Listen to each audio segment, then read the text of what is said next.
Meu nome é Caio, tenho 18 anos e moro em Belo Horizonte. Sempre fui um cara pé no chão, cético com qualquer coisa que fugisse do que a ciência pudesse explicar.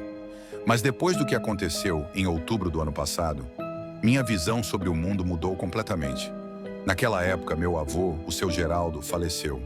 Ele morava com a minha avó, Dona Celina, em uma cidadezinha do interior de Minas chamada Santana dos Confins. Nunca tinha ouvido falar daquele lugar antes de irmos para lá, mas meu pai disse que era onde ele cresceu e onde meus avós viviam desde sempre. Fomos para lá passar uma semana, dar apoio à minha avó e cuidar de algumas coisas da casa. Chegamos em uma sexta-feira de chuva fina. A cidade era pequena, com ruas de paralelepípedo e casas antigas com fachadas descascadas. A casa dos meus avós ficava numa parte mais alta, cercada por mato e um clima constante de serra. Tinha um jeitão de casa antiga, madeira rangendo, paredes de adobe e um cheiro de mofo misturado com ervas secas. Dona Celina nos recebeu com um sorriso triste, abraçando forte meu pai. Ela parecia menor do que me lembrava, como se o luto tivesse diminuído seu tamanho. Entrei com minhas malas e me instalei no quarto que antes era do meu pai, segundo ele mesmo. As paredes eram cobertas de fotos antigas e quadros religiosos. Em cima de um armário, repousava um rádio grande, antigo, daqueles de madeira com botões giratórios e uma tela de tecido amarelada. Meu pai me contou que aquele era o xodó do meu avô, um presente de um grande amigo da época em que ele serviu no exército, nos anos 60. Seu avô ouvia esse rádio todo dia, até pouco antes de morrer. Ele disse. Ele dizia que era a última lembrança viva de um tempo que ele não queria esquecer.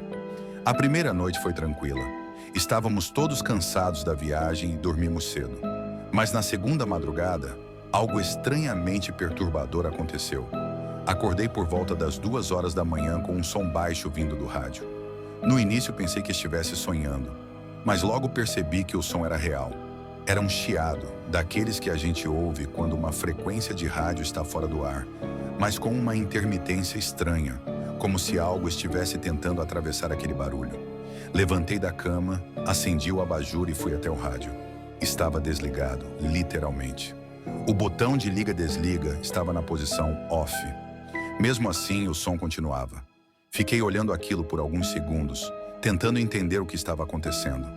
Então, de repente, o chiado cessou. No lugar dele, uma música antiga começou a tocar. Era um bolero, daqueles que meu avô costumava colocar nas tardes de domingo. O rádio ainda estava desligado. Senti um arrepio subir pelas minhas costas. Me afastei um pouco, sentindo o coração acelerar. Quando fui chamar meu pai, a música parou. Uma voz surgiu. Uma voz fraca, envelhecida, rouca, mas familiar. Era a voz do meu avô. Caio, você pode me ouvir? Travei. Meu corpo inteiro ficou paralisado. Tentei falar, mas a voz não saiu. O rádio estalou e a voz repetiu. Caio, é o vovô, não tenha medo. Num impulso irracional me aproximei. Vovô? Como? Como é possível? Preciso que você me ouça, meu neto. O tempo aqui é diferente. Algo está errado. Não fui embora completamente. Comecei a tremer. O ar no quarto parecia pesado, como se a atmosfera tivesse se tornado líquida. Faltava oxigênio. A voz continuou, mais urgente. O presente que ganhei, aquele rádio, ele é mais do que parece. Meu amigo, ele sabia. Era um canal, uma ponte. Ele me avisou antes de morrer, mas eu não acreditei. Agora estou preso. Preso? Onde? Perguntei quase sem fôlego. Num lugar entre o som e o silêncio, entre esta vida e a outra. E algo está vindo. Vocês precisam sair da casa antes do 7º dia. Depois disso, não poderei proteger vocês. A voz desapareceu. O rádio voltou ao chiado e depois se calou completamente. O silêncio que se seguiu foi ensurdecedor. Na manhã seguinte, contei tudo para meu pai. E esperei que ele risse, que dissesse que foi um pesadelo. Mas ele ficou pálido. Olhou fixamente para o rádio e disse algo que nunca vou esquecer. Seu avô contou uma vez que aquele amigo dele, o que deu o rádio, tinha morrido de forma misteriosa. Ele dizia que o rádio falava com ele às vezes. A gente achava que era coisa da velhice, mas talvez Talvez ele estivesse certo o tempo todo. Decidimos não ficar até o fim da semana. Partimos no quarto dia, com a desculpa de resolver coisas em BH. Minha avó acabou vindo conosco.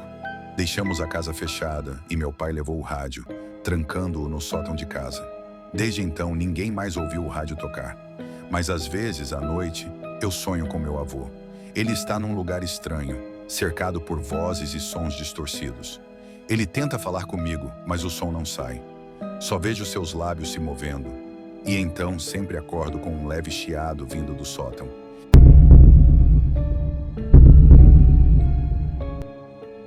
Meu nome é Lucas, tenho 26 anos, nascido e criado em Vitória, Espírito Santo. Sou uma pessoa racional, cética até, mas o que aconteceu comigo naquele verão mudou completamente a forma como eu vejo o mundo. Eu sempre fui do tipo que procura explicações lógicas para tudo. Mas naquela noite não havia lógica nenhuma. Era início de janeiro. Eu tinha conseguido tirar uma semana de folga do trabalho e decidi passar uns dias na casa de praia da minha família, em Itaúnas, uma vila tranquila e charmosa no norte do Espírito Santo, famosa pelas suas dunas e pelo forró que atrai gente do Brasil inteiro. Naquele período, no entanto, a vila estava calma. Os turistas já tinham voltado para suas rotinas e os moradores locais aproveitavam o sossego pós-Réveillon. Meus pais e minha irmã só chegariam no fim de semana. Eu fui antes, querendo um pouco de paz, um tempo sozinho. A casa fica numa área mais afastada da vila, quase na beira de uma estradinha de terra que leva até uma parte mais deserta da praia, cercada por mato e dunas. É um lugar lindo, mas pode ser bem isolado à noite. Naquela quarta-feira, depois de jantar e tomar uma cerveja sentado na varanda ouvindo o som dos grilos e das ondas ao fundo, comecei a me sentir inquieto. Sabe aquela sensação de que você precisa andar, respirar ar fresco, sair do lugar? Olhei no relógio. Era aproximadamente 10 da noite. Calcei um tênis leve, vesti uma camiseta e saí com o celular no bolso, sem rumo certo. A noite estava abafada, sem vento, com aquele cheiro de terra seca e sal do mar. A luz da lua iluminava a estrada de barro de forma pálida e meio fantasmal. Não havia viva alma por perto. Caminhei devagar, ouvindo meus passos ecoarem no silêncio da noite. A escuridão era espessa mesmo com a lua cheia. Não tinha postes de luz ali, só o brilho das estrelas e da lua refletindo na areia das dunas ao longe. Uns 15 minutos depois, notei uma luz alaranjada tremulando ao longe, entre as árvores que margeiam a estrada. Era como se algo estivesse pegando fogo. No começo achei que fosse alguém acampando ou talvez uma queimada. Fiquei curioso e fui na direção da luz. Conforme me aproximei, percebi que não era um incêndio, mas uma grande fogueira acesa no meio de uma clareira, cercada por pessoas. Meu coração acelerou. Eram cerca de 10 ou 12 figuras humanas, mas havia algo de diferente nelas. Estavam sem camisa, com o corpo pintado com traços vermelhos e pretos, usando cocares e ornamentos que pareciam saídos de algum tempo antigo. Pareciam índios, mas não como os que a gente vê em fotos de tribos atuais. Eles pareciam de outra época. O mais estranho foi que não ouvi som algum até estar muito perto. De repente, o silêncio da mata deu lugar a um canto baixo, quase um lamento, ritmado com batidas de tambor. Era como se a floresta inteira tivesse prendido a respiração. Fiquei ali parado, escondido atrás de uma árvore, observando, tentando entender o que era aquilo. Então, um deles virou a cabeça em minha direção. Tinha olhos escuros e intensos, e um rosto coberto por uma pintura que fazia parecer que ele usava uma máscara. Ele levantou a mão e me chamou com um gesto lento e solene. Eu não sei porquê, mas meu corpo se moveu por conta própria. Saí de trás da árvore e caminhei até eles como se estivesse sendo puxado por um fio invisível. Quando cheguei perto da fogueira, o canto cessou. Todos me encararam e, por um momento, pensei em sair correndo, mas minhas pernas não obedeciam. Um deles, o mais velho, com colares que cobriam o peito e uma expressão que misturava sabedoria e dureza, se aproximou e colocou a mão no meu peito. Não falou nada. Só me olhou bem nos olhos. Senti uma onda quente subir pelo meu corpo. Uma sensação que não sei descrever. Era como um choque e um abraço ao mesmo tempo. A fogueira pareceu se expandir diante dos meus olhos. As chamas giravam, dançavam e de repente tudo escureceu. Acordei com alguém me chacoalhando. Acordei com gosto de poeira na boca e o cheiro de óleo diesel no ar. Ei, rapaz. Tá tudo bem com você? Era um senhor, motorista de caminhão, me olhando com cara de espanto. Eu estava caído na beira da estrada de barro, a uns 2 quilômetros da casa da minha família. O céu já clareava e as primeiras luzes do amanhecer pintavam o horizonte. Eu não fazia ideia de quanto tempo tinha se passado. Meu celular estava sem bateria, minhas roupas cobertas de poeira. O que você tá fazendo aqui a essa hora no chão? Ele perguntou, me ajudando a levantar. Eu não sabia o que dizer. Murmurei que não lembrava, que talvez tivesse desmaiado. Ele me olhou com estranheza, mas me ofereceu carona de volta até a vila. Durante o trajeto, ele disse que aquela estrada era praticamente deserta à noite e que ele mesmo só passava por ali porque tinha perdido o horário da entrega. Cheguei em casa ainda em choque. Tomei banho, comi alguma coisa e quando minha família chegou no final da tarde, contei tudo. Eles acharam que eu tivesse sonhado, tido um surto por conta do calor ou coisa parecida. Mas eu sabia que não tinha sido um sonho. Mais tarde naquele dia, nosso vizinho mais antigo, o seu Amâncio, um senhor de mais de 80 anos que vive ali desde jovem, veio até nossa casa trazer uns peixes que tinha pescado. Enquanto conversávamos, mencionei o que tinha visto. A expressão dele mudou na hora. Ele ficou sério, os olhos fixos em mim. Você viu os encantados, menino? Ele disse. Como assim? Já ouvi falar disso desde que sou moleque. Dizem que de vez em quando, em noites específicas, um grupo de antigos moradores da terra aparece na mata. Uma tribo que sumiu séculos atrás. Quem cruza o caminho deles pode ser levado pro tempo deles. Às vezes volta, às vezes não. Eu perguntei se era uma lenda e ele respondeu: lenda é só o que a gente não entende. Mas tem gente que sumiu aqui nessa região. Gente que saiu de noite e nunca mais voltou. Desde aquele dia, nunca mais caminhei sozinho à noite em Itaúnas. Não porque tenho medo, mas por respeito. Se eu fui levado? Se foi um delírio? Não sei. Só sei que quando aquele índio colocou a mão no meu peito, eu senti como se minha alma tivesse sido tocada por algo muito, muito antigo. E isso ninguém me tira da cabeça.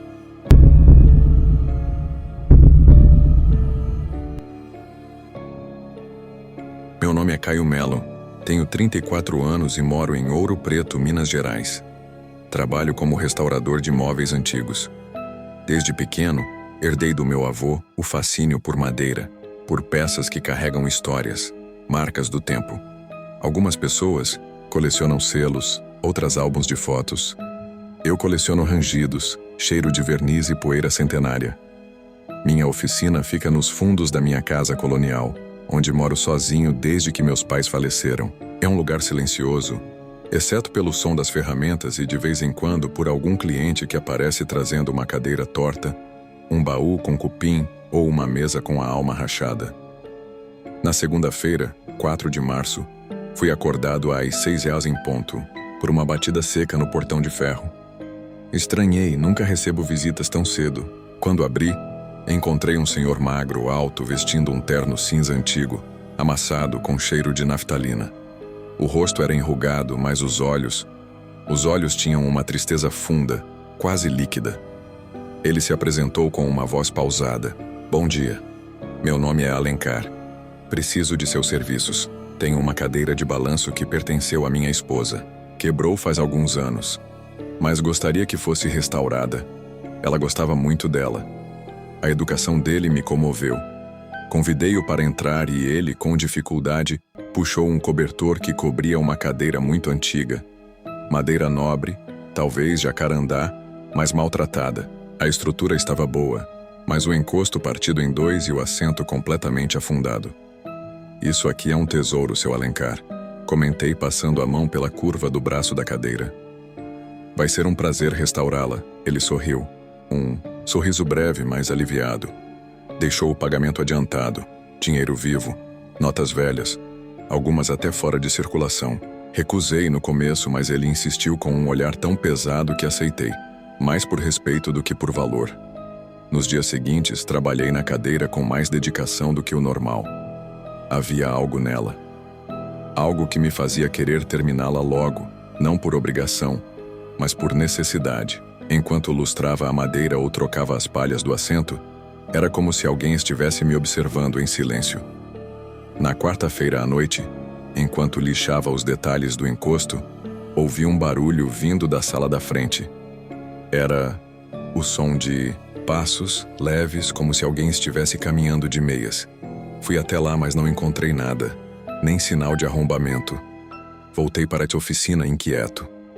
Na sexta, ouvi risadas, baixas, femininas, ecoando pelo corredor. Mais uma vez, nada. Nenhuma explicação lógica. No sábado, terminei a cadeira. Ela ficou linda. Brilhava como se tivesse acabado de ser construída. Foi então que percebi algo estranho. Havia uma marca gravada na parte inferior que antes não estava visível. Um nome. Helena, 1922. Me arrepiei. Na manhã seguinte, seu Alencar apareceu pontualmente às 6 horas. Está pronta, disse eu, empurrando a cadeira para ele ver. Ele olhou fixamente por alguns segundos e lágrimas escorreram pelo seu rosto enrugado. Ela vai gostar, sussurrou. Sua esposa ainda está viva? Perguntei com certa hesitação. Ele apenas sorriu, virou-se e saiu. Mas algo não estava certo. Corri até o portão e ele havia sumido. Não havia ninguém na rua, nenhum passo, nenhum som. Entrei de novo gelado. Foi quando me dei conta. A cadeira estava balançando sozinha, lentamente, como se alguém estivesse sentada nela. Pesquisei por curiosidade no cartório da cidade. Encontrei um registro antigo. Alencar de Sá, falecido em 1978. Viúvo de Helena, Ribeiro de Sá.